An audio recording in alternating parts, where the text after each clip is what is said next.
Well, hello YouTube friends, this is Jim in Texas, and this is my first motorcycle ride in a little while, and my first ride with my new to everybody, Zumo, Garmin Zumo 660. I actually bought it like maybe 6 weeks ago, but I just never got around to installing the wiring harness. It comes with this is basically what a Garmin would consider to be an obsolete model. So it's gone on clearance sale a lot of places. I got it at Amazon for I think just a little over $300. You know, the current Zumos are like $450 to $600. I just don't want to pay that much. But I really needed my 2006 Lowrance GPS, although I loved it. You know, it just wasn't keeping up with the times. This has lifetime maps. I can see the display right now anyway pretty well with so the thing to do now is to ride with it. And what I'm doing is I'm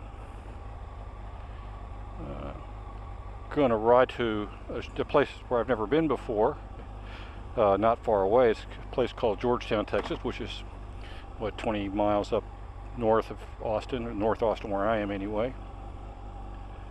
And the reason I'm going there is because I have a big project in October that I'm probably not going to talk about until it happens, but I'm going to be working on a more advanced pilot rating. I've got to take a written test for that, and this is one of the places where they give it. So they've recently moved. Georgetown Airport was a airport built in World War II as a military aux field, and it's a busy airport. It even has a control tower now. The main airport I've done a lot of flying from over the years. I got my commercial instrument rating there, and there's a lot of aviation businesses there. It's really a growing airport. There was on the kind of the far side of the field, all off by itself, a building which I believe was sort of a factory or a plant where they did, I understood they did some kind of parts manufacturing for commercial airplanes. Well, this flight school has recently moved over there. It's a school that's been at Georgetown a long time, but it recently moved there to this you know, kind of out of the way corner of the airport.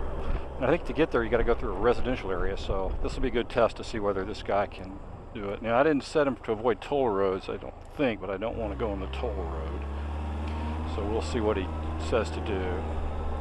The display's a lot easier to read in my old Lowrance, that's for sure. Forgot to turn my headset on. Maybe I'll do that if I have a chance.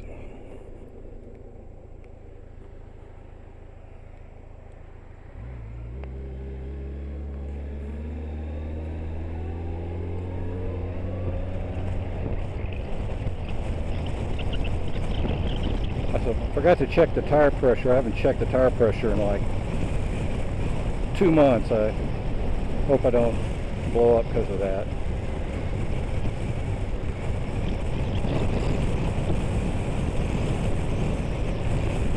Today's a Sunday. Yesterday, I was going to wash the bike today, but I never got around to it. Yesterday,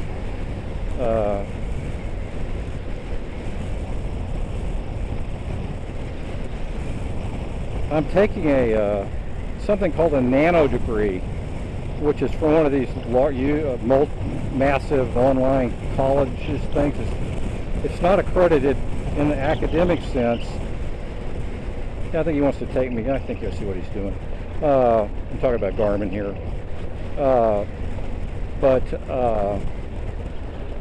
it is accredited by Google, and it's in Android programming, and it's a pretty tough course. You pay, they have an interesting setup. You pay $200 a month for it, and then if you've completed in a year, you get half of that back. You get half of what you paid back. So that's got kind of a carrot to it, doesn't it?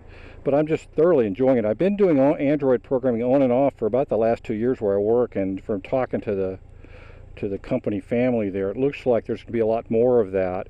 and to the point where it can become my full-time job. And since I really enjoy that a lot better than the C++ firmware and inside the guts of an embedded machine stuff I was doing, I'm pretty happy to go full-time Android. I made the mistake of, for those of you who've done computer programming, you know we have this thing called source control, where you're writing your programming because you don't want to lose your work and you want to keep track of it real carefully. They have these servers called source control servers, and so basically, you know, you program for a while, and when you get to a point where, you know, you felt like you made progress, you quote unquote push it or commit it, they'll say, and what that does is it saves a copy, it freezes, makes like a freeze frame of exactly where your source code is at that moment, and you can back up to that, or you can compare it with things you did before and after. It's very handy to have. I mean, people who write any kind of documents can use that. A lot of people use source control who aren't programmers. They're like writers of one kind or another. But anyway, so yesterday morning, I worked on it a lot. This was a slow week at work, so I worked on my Android course a lot at work, and the company's fine with that. They aren't paying for it, but they are real happy. I'm taking the initiative to do this, so it's not a problem. Anyway, so I showed this. One of the things, what they did was, this problem was you were given about a half complete application, and you had to finish it and make it production ready, something that, you know, you would be willing to put in the App Store. So I worked pretty hard on that for about 3 weeks, and then one of the things it does is I've built in a barcode scanner to it, so if you want, it's for saving your library. So if you have a book, you can scan the ISBN number and it'll look it up on Google. Has an API to do that, and then you can save it in your library. So I was demonstrating that to my wife yesterday morning. Now I had committed the source code Friday night with the tag release candidate 1. Well, so of course those of you who have been developers know what's going to happen. So I'm showing it to my wife, and I'm showing her the different features, and it crashes. Well, crap. Well, getting into it, the crash was in the part that Udacity/Google. This is a Google officially approved course. It has Google people teaching it. So anyway, that was, I looked in there, the code they wrote, and there was this horrible ugly hack in there, and it was causing, if you did the sequence of, you know, snaps and saves and lookups, you could make it crash every time. Well, it's good when you get one that you can reproduce. And then as I got into it, I saw this horrible ugly hack that was in there, because when they laid out the design of the app, they just kind of screwed up a little bit, and the guy who started it put this ugly hack in there. So it took me about 4 hours, so I had to replace his ugly hack with my ugly hack, which did the hacking this guy was trying to do, only it did it so it worked in this oddball case. So that basically took pretty much most of the daylight yesterday, Saturday. So I said, today I'm going to do nothing but physical things. So I got up. I've been waking up real early for some god-awful reason. This has only started happening in the last year.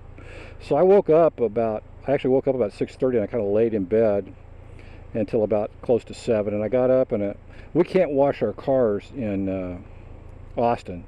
It's just not allowed.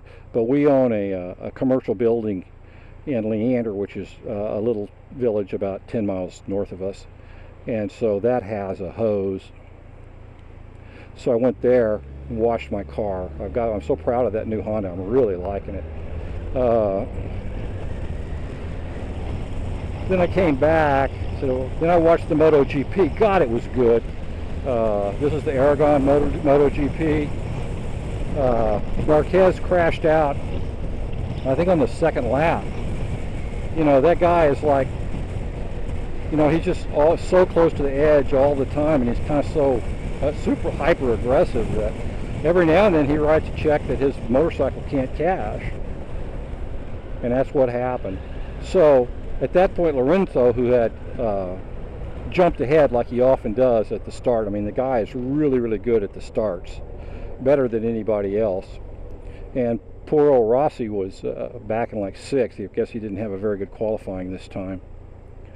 And then the other Honda guy, Pedrosa, was, I think, third. Yeah, so it came out during the first lap. Lorenzo got a good, really good start, and he was first, and I think Pedrosa was second, and Marquez was, I believe, third or fourth, and then Valentino was back there. And so the first thing that happens is Marquez passes a couple of people and crashes.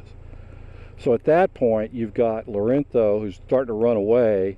You got Pedrosa behind him. I forget, I think another guy behind Pedrosa, and then Valentino Rossi.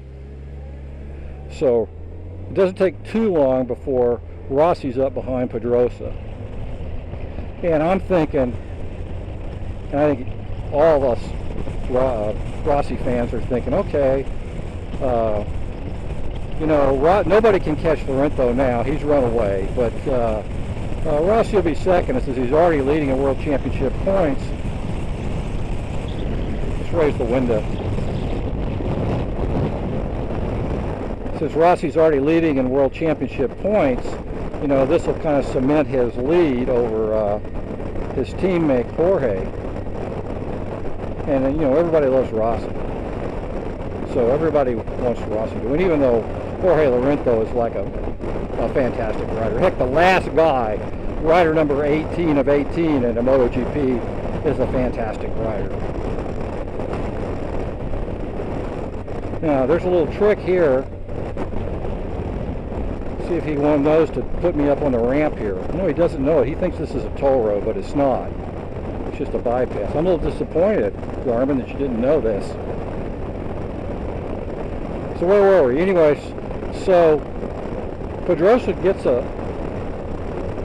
Rossi has obviously decided to follow Pedrosa. So now we're up to about lap 5 or 6 out of about 20. So it was kind of obvious that Rossi's just going to sit there behind, kind of draft along behind Pedrosa, and then eat him for lunch, and, you know, about, you know, the last 3 or 4 or 5 laps. And it looked like, I'm pretty sure that was his plan all along, you know, kind of nurse his tires, draft off of Pedrosa, keep the pressure on Pedrosa, but don't, you know, go crazy and risk a crash or anything. So about with 4 laps to go, you can see, I mean, you can almost see the thought bubble in his head. And Rossi's thinking, step aside, Danny. Here I come. And they start this knife fight. And it looks like Pedrosa's Honda, it has a 1 kilometer straightaway on this track. And it's obvious that Pedrosa's Honda has a little bit more horsepower, at least in a straight line. So in the straightaways, Pedrosa's pulling away, but the Yamaha has better brakes. So every time he got to the end of the straightaway, Rossi was coming up behind him.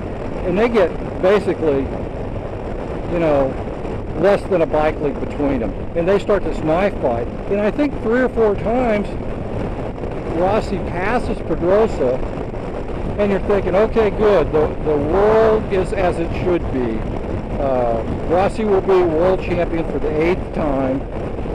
The stars are all aligned. The blood moon, which is tonight, is not going to be the end of the world. And then Pedrosa passed him right back. It was amazing riding. Very aggressive, and, you know, it took a lot of courage for Pedrosa to ride like he was. And they fought, and I think 3 or 4 times in the last 3 laps, Rossi would pass Pedrosa, but he couldn't make it stick. Pedrosa would just scoot in right under him. And it was super dramatic. You know, one of the commentators said, and I believe, he said, there's no other motorsport where you can see a 200-mile-an-hour knife fight like that. My hat is off to all of those riders. It was really, really good. I thought it was going to be a parade once Marquez crashed, but no. And there were some good battles going on, you know, back in the lower classes too, but I mean, man, it was impressive. Okay, next time I stop, I'm going to try to stop the mic. Let's see. I am a little disappointed. I think I updated the maps. Maybe I'll update it again, but there's a little bypass around the light that they had to put in, but when they put the toll road in, they were not supposed to to, you know, add stoplights, which they would have done had they not put this little ramp that goes over